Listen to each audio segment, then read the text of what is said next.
আসসালামু আলাইকুম এভরিওয়ান। আশা করি তোমরা সবাই অনেক অনেক বেশি ভালো আছো। বেশ কিছুদিন বিজি থাকার কারণে তোমাদের সাথে আমি কোনো ভিডিওই শেয়ার করতে পারিনি।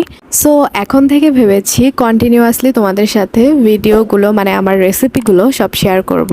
তো আজকে আমি তোমাদেরকে দেখাবো গরুর কলিজা রান্না করার পদ্ধতি। এর আগেও আমি তোমাদের সাথে শেয়ার করেছিলাম, কিন্তু অনেক সময় দেখা যায় গরুর কলিজা রান্না করার সময় আমরা একটা বাজে গন্ধ পেয়ে থাকি। সো সেটা কিন্তু আমরা খুব দ্রুতই দূর করে ফেলতে পারি যদি আমরা সহজ কিছু টেকনিক ফলো করি। সেটার মধ্যে মেথি অন্যতম। তো দেখতেই পাচ্ছ আমি প্রথমে গরম পানি দিয়ে কলিজা পরিষ্কার করে নিয়েছিলাম, তারপর এখানে একটি কড়াই নিয়ে নিয়েছিলাম, সেই সাথে সেখানে দিয়ে দিয়েছিলাম মেথি আর তেজপাতা, অর্থাৎ ওই যে গরম মশলা যেগুলো আর কি, মানে এখানে আরো ছিল দারুচিনি আর হচ্ছে গোলমরিচ এবং পেঁয়াজ কুচি।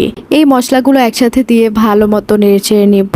এখানে মেথি দেওয়ার কারণটাই হচ্ছে কলিজাতে যে এক্সট্রা একটা বাজে গন্ধ থাকে সেটা দূর করা।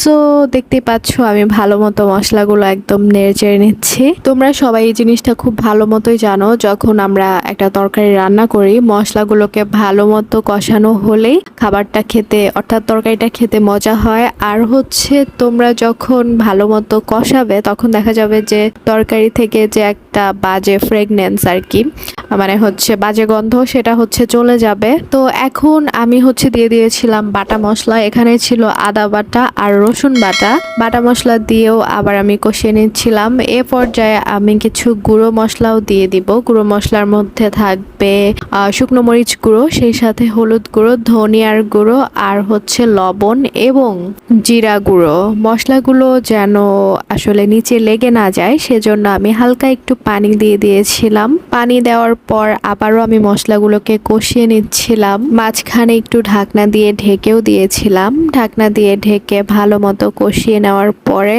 আমি ওই যে ধুয়ে রেখেছিলাম কলিজাগুলো সেটা ছেড়ে দিলাম।